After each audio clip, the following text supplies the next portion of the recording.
great music, it's gonna find a way. You know what I mean? It's not on you to figure out how to sell it. Like, put that shit out there. Right. And let it do what it's due.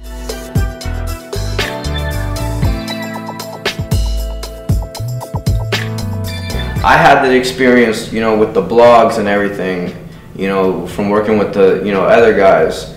And I basically, you know, honestly, I'm fortunate enough, you know, Fred, you know, allowed me to start working with him again. You know, like, I really was fortunate for that shit. And I really appreciate that shit. But I basically took what I learned and everything that I've been learning for, you know, being at Interscope for like 3 years and working, you know, I mean, I was working at Warner for like a little over a year. I just took everything that I learned and I was like, fuck it, I'm gonna just go all out, you know, for Freddie Gibbs. You know, it's us against the world. Fuck everybody. If you ain't with us, fuck you. I don't give a fuck about nobody. Really, man, it was a lot of it was Slick Puller and Carbon 15. You know what I mean? They really, you know, took heed to what I was doing and saw the movement. And, you know, just basically embraced me into the family. And, you know, it was an easy process. You know, I respect everything Jeezy does. He's one of the guys in the game that I look up to. So it was a no-brainer for me. You know, I mean, when we were over at Interscope coming up with marketing plans, the marketing plan for Jeezy's Recession album was shit, like damn near identical to what I had thought up for Fred, because like nobody knew Gary, you know, at the time, you know, like people, like it was weird, but once Mike died, everybody knew Gary, Indiana. But, you know what I mean, before that, nobody knew what Gary, Indiana was. So I was like, you know what I mean? Know what Gary, Indiana was. Well, yeah, that too. But, you know, so I was like, you know, you don't know Gary, Indiana, but if you from the hood, you know that shit. You know what I mean? Every hood is the same. So it was like, your hood is my hood is your hood type of vibe. And, you know, that was kind of what Jeezy did on the Recession album. And when we were doing label meetings, people would ask us, you know, how do you see a gangster rapper being successful in this day and age? And I, you know, I looked at DMX, I looked at Jeezy, you know, as artists that were street, authentic artists, but they went pop doing what they did. They didn't go make music how everybody else was making it. They just basically brought everybody into their world.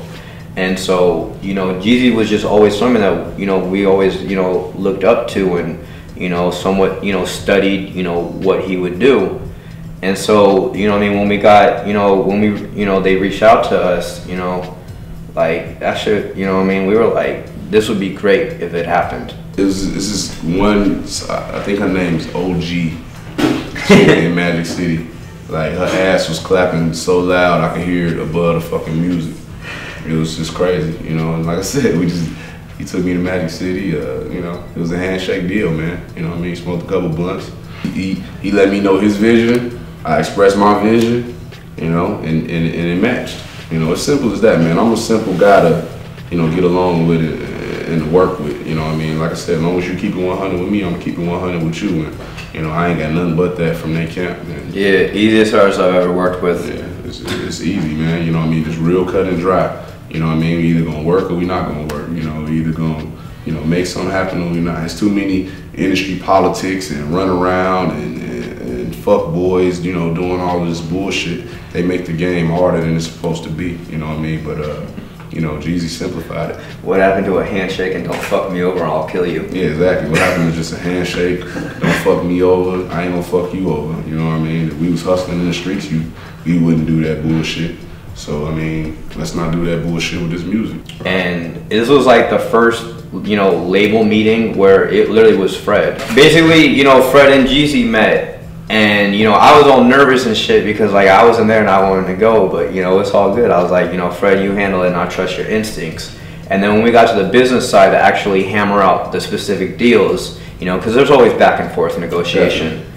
But when we asked for something, they said, okay. You know, or if, you know, they had an issue, they'd come back right away. They said, yo, you're gonna have a deal today. We have the draft that day. When we sent them revisions, you know, they got back to us right away. It was just refreshing. You know, they wanted to get the deal done as much as we wanted to get the deal done.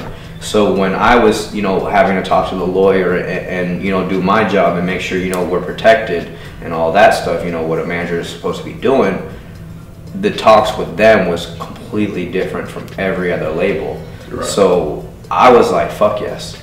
You know what I mean? Like, let's do this. And then when I actually got to meet Jeezy, You know what I mean? Me and him, you know, he and I had like a talk for a little bit, just, you know, he and I, like one-on-one, and he was saying the same stuff to us that we had been saying to every label. And like, it was like talking to a mirror. It was scary, literally scary, because it was damn near identical to what we'd been saying. So I was like, he gets it, and he gets what we're trying to do.